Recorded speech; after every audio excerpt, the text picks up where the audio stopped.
Hello everyone. So we are going to understand today Roman numerals. क्या है ये Roman numerals?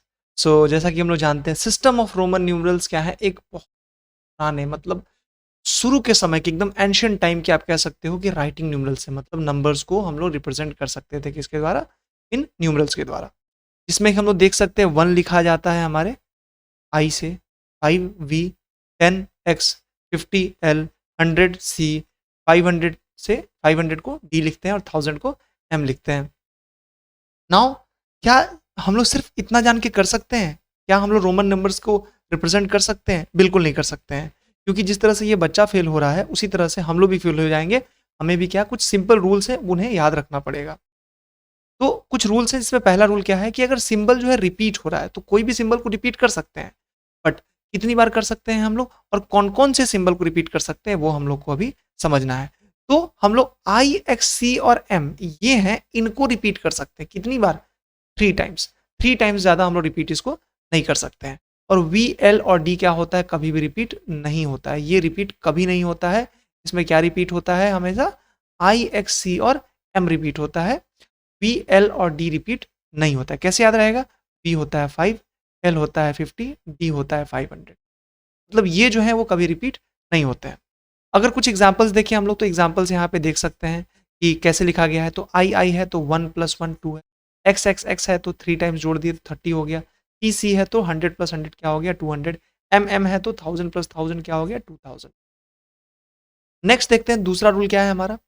दूसरा rule देखें तो कभी भी अगर कोई स्मॉलर वैल्यू लिखी हुई है और लार्जर वैल्यू लिखी हुई है, तो हमें ध्यान देना है कि स्मॉलर वैल्यू कहाँ है। अगर स्मॉलर वैल्यू हमारे कहाँ है? राइट हैंड साइड में है। इधर लिखा हुआ है राइट हैंड साइड में, अगर लिखा हुआ है तो हम लोग क्या कहेंगे? हम लोग क्या कहेंगे कि वो ऐड हो रहा है। जो बड़े वैल्यू में क्या हो रहा है? स्मॉलर वैल्यू ऐड हो रहा है। जैसे कि यहाँ देख सकते हैं वी आई, ये क्या हो गया हमारा? 5+1 6। उस तरह से अगर एम सी वी को देखें तो एम हो गया 1000, सी हो गया 100 और वी हो गया 5। ये क्या है हमारा? देख सकते हैं सबसे बड़ा वाला पहले लिखा है, उसके बाद 100, उसके बाद 5, तो इनको जोड़ करके हमने बना दिया। उसी तरह से ये एग्जांपल देखेंगे एल एक्स एक्स आई। एल क्या हो गया? 50, एक्स हो गया 10, फिर एक्स हो गया 10, फिर हो गया 1। ये हमारा सब क्या बन गया? इसको हम लोग ऐड करके क्या लिख सकते हैं? 71। यानी कि हमें ये सारी चीजें, ये रूल्स नंबर सेकंड जिसमें हमें ऐड करना होता है, ये समझ में आ चुका है।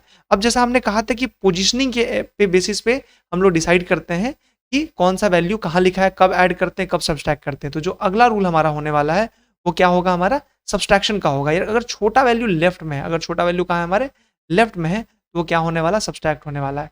एक चीज ध्यान रखेंगे, कभी भी वी, एल और डी सब्सट्रैक्ट नहीं होता है, कभी सब्सट्रैक्ट नहीं हो सकता। लेकिन हाँ, कुछ और रूल्स हैं। आई जो है वो सब्सट्रैक्ट हो सकता है वी और एक्स से। आई किससे सब्सट्रैक्ट होगा? वी और एक्स से होगा। एक्स किससे सब्सट्रैक्ट हो सकता है? एल और सी से हो सकता है। सी किससे सब्सट्रैक्ट हो सकता है? डी और एम से हो सकता है। तो ये कुछ रूल्स हैं जो हमें याद रखने होंगे। जैसे कि हम लोग जानते हैं कि वी, एल और डी कभी रिपीट नहीं होता है, उसी तरह से वी, एल और डी कभी क्या नहीं होता? सब्सट्रैक्ट नहीं होता है। आई क्या है? सब्सट्रैक्ट हो सकता है कहाँ से? वी और एक्स से हो सकता है। एक्स किससे हो सकता है? एल और सी से हो सकता है। यानी कोई छोटा वैल्यू अपने बड़े वैल्यू से ही सब्सट्रैक्ट होगा ना। तो आई से जस्ट बड़ा क्या है? वी और एक्स है। एक्स से जस्ट बड़ा क्या है? एल और सी है। सी से जस्ट बड़ा क्या है हमारा? डी और एम है। जस्ट बड़ा कहने का मतलब सिंबल्स के बेसिस पे, रोमन न्यूमरल्स में हम बात कर रहे हैं, जो हम सिंबल्स प्रॉपर्ली लिखते हैं, जिनके लिए स्पेसिफाइड सिंबल्स है, उस सीरीज में हम कह रहे हैं। उसी पे कुछ एग्जांपल्स हैं, जैसे आई वी है तो आई पहले है, छोटा है वी से, सब्सट्रैक्ट कर दिए। सी डी है तो डी हम जानते हैं बड़ा होता है, डी होता है 500, सी होता है 100, सब्सट्रैक्ट करके क्या लिख दिए? 400। अगले रूल की तरफ चलते हैं, rule number 4। If a symbol of a small value is placed between two symbols of larger value, दो लार्जर वैल्यू के बीच में अगर कोई स्मॉलर वैल्यू है, then its value is always subtracted from the value of symbol immediately following it. यानी इसके बाद के वैल्यू से जस्ट क्या होता है? ये सब्सट्रैक्ट हो जाता है। जैसे हम लोग देखेंगे एक्स आई एक्स है, तो यहाँ क्या लिखेंगे हम लोग? एक्स तो यहाँ 10 के लिए है, और आई एक्स क्या हो गया? 9, जो पहले हम लोग देखे थे। आई एक्स मतलब क्या? 10-1, 9 हो गया, 10+9 19। अगला एग्जाम्पल देखिए एम सी डी का, एम हो गया 1000, डी क्या है हमारा? 500, और सी क्या है? सब्सट्रैक्ट हो रहा है। क्यों? अकॉर्डिंग टू द रूल, क्योंकि दो बड़े वैल्यू के बीच में छोटा है, तो छोटा वाला वैल्यू हमेशा अपने राइट हैंड साइड से क्या हो रहा है? सब्सट्रैक्ट हो रहा है। Accordingly we can get the result. Last example देखिए सी डी एक्स वी, तो 500 -100, क्यों भाई? क्योंकि सी के बाद डी है, तो 500 -100, फिर एक्स क्या हो गया 10 और वी क्या हो गया 5, and we are getting the result. Next देखिए कुछ एग्जाम्पल्स हैं। अब इसी से हमारा क्या हो गया? रोमन नंबर्स का जो भी टॉपिक था, जितना भी हमारा मेन जिस्ट था, वो हम लोग समझ चुके हैं। कुछ और एग्जाम्पल्स यहाँ बताए गए हैं कि दिए हुए नंबर्स को रोमन में लिखना है। तो लिखने का क्या तरीका है? पहले जो 411 है उसको ब्रेक कर लिए, जो जो हमारे पास प्रॉपरली उसको ब्रेक किया जा सकता है उसको हमने प्रॉपर वे में ब्रेक कर लिया। 411 को लिख दिया 400 प्लस 10 प्लस 1, तो 400 को लिख सकते हैं 500 माइनस 100, 10 का तो अलग से सिंबल होता ही है और 1 का भी अलग से होता है, तो सी डी एक्स आई।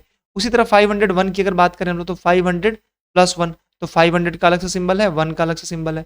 उसी तरह से 265 के लिए 200 प्लस 60 प्लस 5, तुम लोग जानते हैं 200 को कैसे लिख सकते हैं, 100 प्लस 100 लिख सकते हैं। फिर 60 को कैसे लिख सकते हैं, 50 प्लस 10 लिख सकते हैं, और 5 तो खैर 5 होता ही। Accordingly we can get the result 421, तो 400 प्लस 20 प्लस 1, तो 400 कैसे लिखेंगे, 500 माइनस 100 लिखेंगे। 20 कैसे लिखेंगे, 10 प्लस 10 लिखेंगे। 1 क्या होता है, तो 1 के लिए अलग सिंबल है, एंड वी कैन गेट। तो इस तरह से हम लोग क्या कर सकते हैं, आंसर्स को ला सकते हैं। ये पूरा हमारे लिए इंपॉर्टेंट था, जो हमें समझना था रोमन नंबर्स। इतना समझ गए हैं तो रोमन नंबर्स के मैक्सिमम क्वेश्चन हो जाएंगे। एक और होता है जो थाउजेंड्स में जो बड़े बड़े नंबर्स होते हैं उसको कैसे लिखते हैं, तो बार के थ्रू लिखते हैं, वो हम लोग कभी किसी और क्लास में समझेंगे। आप लोगों ने टाइम दिया, आप लोगों ने समझा, really you are the best. Thank you.